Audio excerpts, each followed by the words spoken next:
राष्ट्रकवि रामधारी सिंह दिनकर ने स्वातंत्र्य वीर होने की जितनी शर्तें गिनवाई हैं, उन सबको मिट्टी में गूंथकर यदि किसी एक व्यक्ति की प्रतिमा बना ली जाए तो उस प्रतिमा का नाम होगा विनायक दामोदर सावरकर।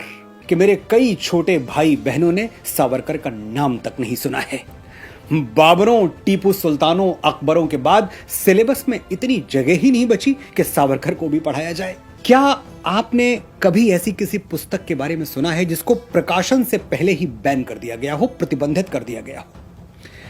1857 का स्वातंत्र्य समर, सावरकर की लिखी हुई यह पुस्तक क्रांतिकारियों की भगवत गीता बन गई थी। यह वही यशस्वी पुस्तक है जिससे पूरी फिरंगी सल्तनत इतना घबरा गई थी कि इसे प्रकाशन से पहले ही बैन कर दिया गया।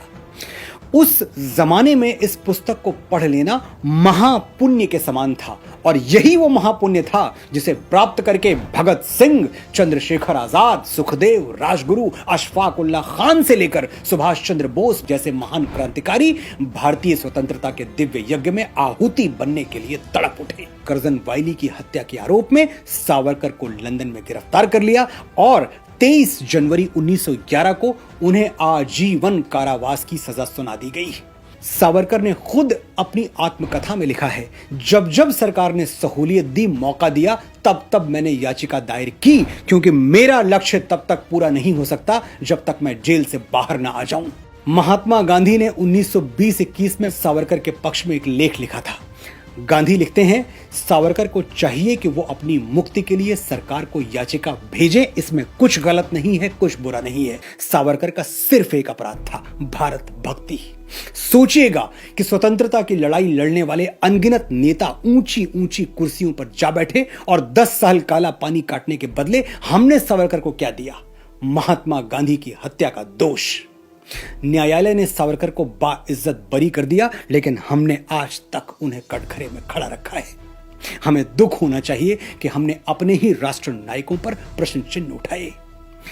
1857 सैनिक विद्रोह नहीं, पहला स्वतंत्रता संग्राम था। वर्षों के रिसर्च की बुनियाद पर यह किसने सिद्ध किया? सावरकर ने। भारत का पहला राष्ट्रीय ध्वज जो 1907 में जर्मनी के स्टुअर्ट में मैडम भीखाजी कामा ने फहराया था, वो किसने बनाया था? सावरकर ने। तिरंगे में अशोक चक्र को शामिल करने का सुझाव संविधान सभा के अध्यक्ष राजेंद्र प्रसाद जी को किसने दिया था? सावरकर ने। फिर भी आप सावरकर को नहीं मानते? ना मानिए, गांधी को मानते हैं। 1905 में बंगाल विभाजन के विरोध में पहली बार पुणे में विदेशी कपड़ों की होली सावरकर ने जलाई थी। विरोध का यही तरीका 1921 में महात्मा गांधी ने अपनाया और पूरे भारत में स्वदेशी के समर्थन में विदेशी कपड़ों की होली जलाई गई। सावरकर को नहीं मानते, छत्रपति शिवाजी महाराज को मानते हैं। श्री बाल गंगाधर तिलक ने सावरकर को छत्रपति शिवाजी महाराज का अवतार कहा था। महाराणा प्रताप को मानते हैं? राणा ने घास की रोटियां खाके मातृभूमि के लिए रण किया। सावरकर सेलुलर जेल में 2 कटोरी पानी पी के भारत मां के लिए लड़ते रहे। सावरकर कहते थे, माता भूमि पुत्रो अहम पृथिव्याः, ये भारत भूमि ही मेरी माता है और मैं इसका पुत्र हूं। मैं पप्पू हूं। हमने टोटी चोरी कर ली। हम गधे हैं।